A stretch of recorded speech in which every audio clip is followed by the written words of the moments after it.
E nós vamos conversar com o sociólogo, assessor do Fórum das Centrais Sindicais e ex-diretor técnico do Diese, Clemente Ganslúcio. Bom dia, Clemente. Bom dia, Glauco. Bom dia, ouvintes. Clemente, ontem as centrais sindicais lançaram as suas agendas sindical e jurídica, além da chamada pauta da classe trabalhadora, durante um evento que foi realizado no Fórum Social Mundial, que está sendo realizado agora em Porto Alegre.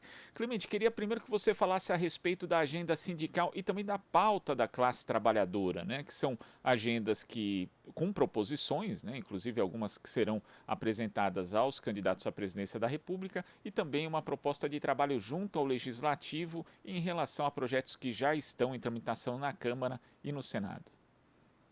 Bom, Glauco, primeiro a questão toda é que as centrais sindicais vêm trabalhando de maneira organizada, visando ter uma incidência no Congresso Nacional e no próprio Supremo Tribunal Federal, com propostas, conteúdos e mapeando o que lá tramita, tanto no Legislativo quanto no Judiciário.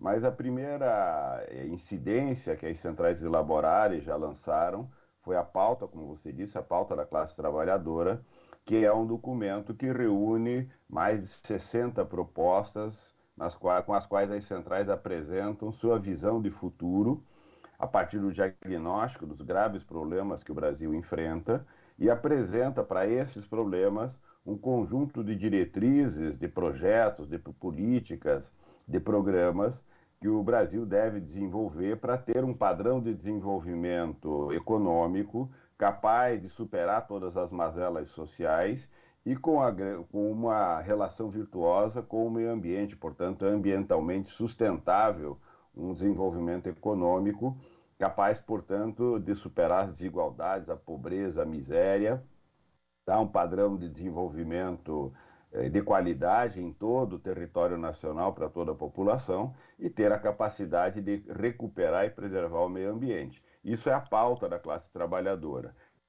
Essa pauta, com ela, o movimento sindical trabalha, atua nesse ano, junto aos candidatos e candidatas, apresentando sua visão de futuro, mas também essa pauta orienta o trabalho junto ao setor empresarial e também junto ao Congresso Nacional e ao Supremo Tribunal Federal. Para o Congresso, nós produzimos a agenda legislativa, que é esse documento que reúne um conjunto de mais de 150 projetos que estão tramitando no Congresso Nacional e para os quais as centrais analisam, avaliam e atuam no sentido de debater com os parlamentares a sua visão, as suas propostas e, inclusive, seu posicionamento contrário em relação a muitos deles que atacam direitos trabalhistas, atacam o movimento sindical.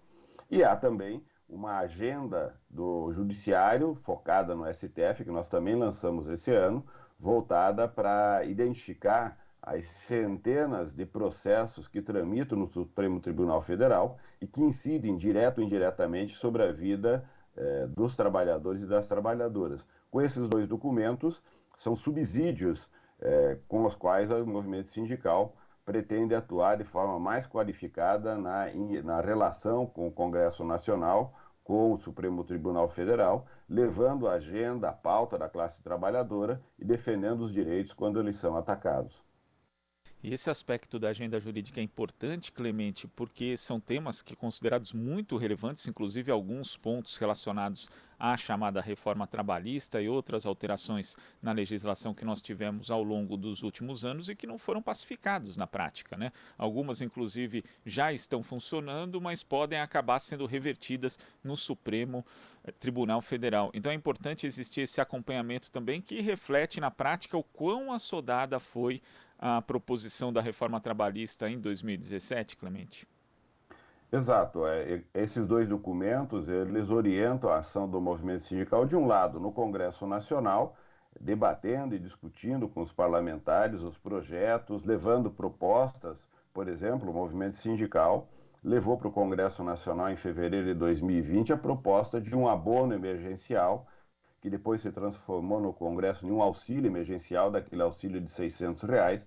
Lembrando que quem levou essa proposta para o Congresso Nacional foram as centrais sindicais. Na época, o ministro Paulo Guedes dizia que era suficiente um abono emergencial de R$ 150 por 3 meses. Nós levamos uma proposta de auxílio emergencial porque na verdade perdurou quase 2 anos. Então, são propostas desse tipo que nós levamos para o movimento sindical.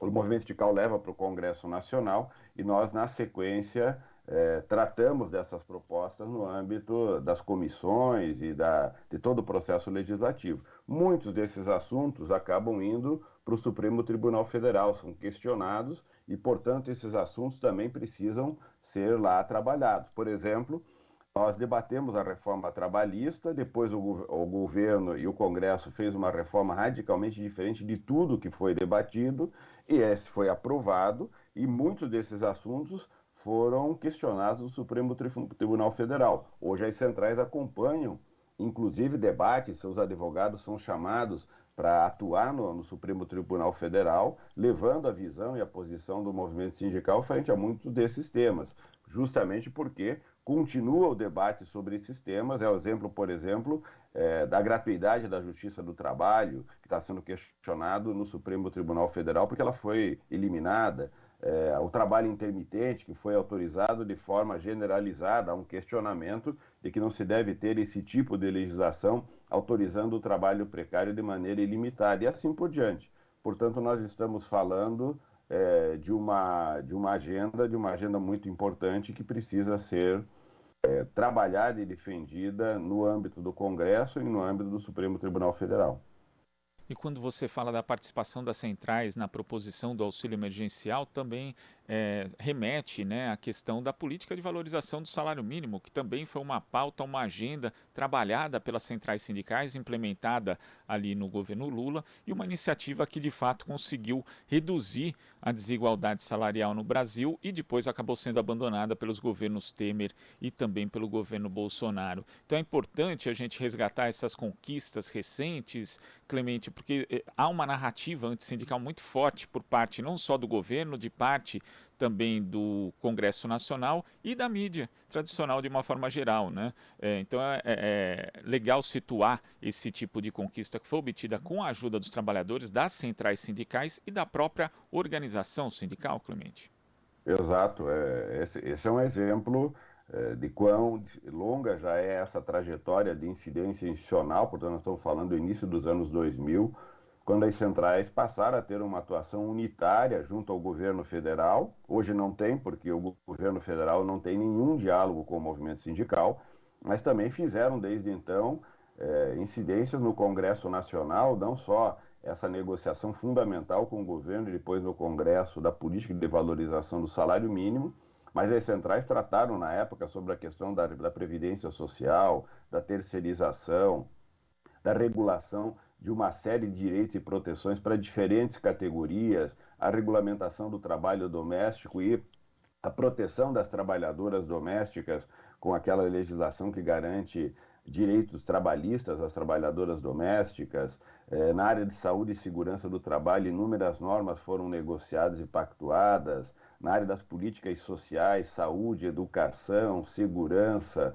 Então, a agenda é muito grande, a agenda legislativa são mais de 30 projetos prioritários, mais de 150 projetos que são acompanhados. No Supremo, são mais de 200 de processos que tramitam e que são acompanhados nesse grande leque de temas, alguns deles com incidência tão virtuosa como foi a política de valorização do salário mínimo. A política de valorização resultou em um aumento real do salário mínimo de 77% no período do governo Lula e Dilma. São mais de 250 bilhões de reais colocados na economia todo ano por conta desse aumento. Só para ter uma ideia, se não houvesse essa política de valorização, que hoje o governo Temer e Bolsonaro acabaram, o salário mínimo estaria em torno de 650, 700 reais, em vez de ser 1.212 reais. Portanto, nós estamos falando de uma diferença de mais de 500 reais, que significa hoje, no salário mínimo, o efeito da política de valorização que não mais continua e que nós temos que retomar em 2023. Em relação ao trabalho legislativo, também tem uma matéria do Vitor Nuzzi na Rede Brasil Atual, Clemente, que mostra que a bancada sindical na Câmara acabou perdendo quase um terço da sua representação na atual legislatura. Ela passou de 51 deputados para 35 e chegou a ter 83 no período de 2011 a 2014, segundo os cálculos do DIAP. Esse vai ser um dos temas também que deve ser abordado no 1º de maio, mas é necessário reforçar essa representação de bancada no legislativo, Clemente, já que a gente sabe, por exemplo, que deputado ruralista não vai ter, obviamente, como preocupação a reforma agrária, assim como o parlamentar empresário não vai ter ali no foco da sua atenção os direitos dos trabalhadores. Bom, exato, Glauco. Boa parte do que nós perdemos em termos de direitos ou de precarização do mundo do trabalho, hoje é regulado pela lei, que garante, por exemplo, o trabalho precário como o trabalho intermitente, a ausência de uma proteção aos trabalhadores por aplicativos, porque ainda não foi regulamentado e não tem uma legislação coerente com esse tipo de atividade. Podemos aqui falar de dezenas de problemas que foram criados ou que não foram regulados pelo Congresso Nacional.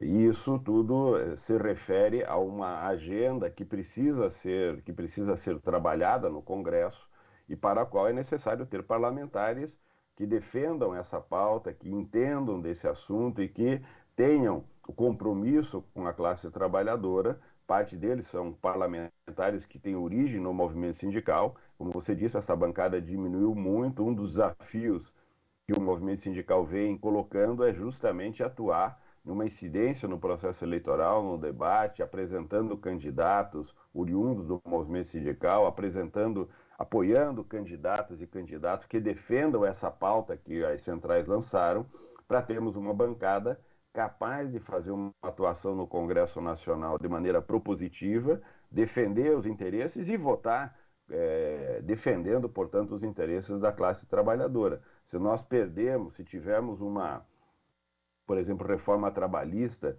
que destruiu dezenas e dezenas de direitos, foi porque nós perdemos no Congresso Nacional base parlamentar e, portanto, os empresários, os neoliberais, o governo de plantão na época, Temer e hoje Bolsonaro, tiveram maioria para aprovar seus projetos, boa parte deles contrária ao movimento sindical. Apesar de tudo isso, as centrais fizeram atuações importantes, conversaram com todos os parlamentares. Isso é importante, Glauco. Quando nós vamos ao Congresso, nós não vamos lá conversar só com os parlamentares que conversam com o movimento sindical, nós conversamos com todos os parlamentares de todos os partidos, apresentando a pauta, apresentando nossos argumentos, muitas vezes debatendo de forma muito dura nossas diferenças, mas tentando convencer os parlamentares que não são do campo sindical e que muitas vezes são contrários ao próprio movimento sindical e à visão dos trabalhadores, para que eles tenham coerência com aquilo que a Constituição defende, com aquilo que a sociedade espera em termos de proteção social, laboral e previdenciária. Então, o trabalho é um trabalho, junto ao Congresso Nacional, de levar para todos os parlamentares a nossa visão e a nossa pauta. Se lá estiverem bancadas mais robustas, oriundas do mundo do trabalho e defendendo o mundo do trabalho, fica também mais fácil fazer o trabalho no Congresso e provavelmente teremos mais chances de termos legislações que, na verdade, defendam e apoiem o mundo do trabalho do ponto de vista da proteção. Certamente o diálogo vai ser facilitado. Clemente, muito obrigado pela sua participação aqui no Jornal Brasil Atual de hoje. Até a próxima. Até a próxima, Cláudio. Prazer estar com vocês. Um bom dia e todo mundo no 1º de maio, domingo, na Praça Charles Miller, no Pacaembu, a partir das 10 horas. É isso aí, Clemente. Conversamos aqui com o sociólogo, assessor do Fórum das Centrais Sindicais, ex-diretor técnico do Diese, Clemente Ganslúcio. Você está ouvindo Jornal Brasil Atual. As notícias que os outros não dão.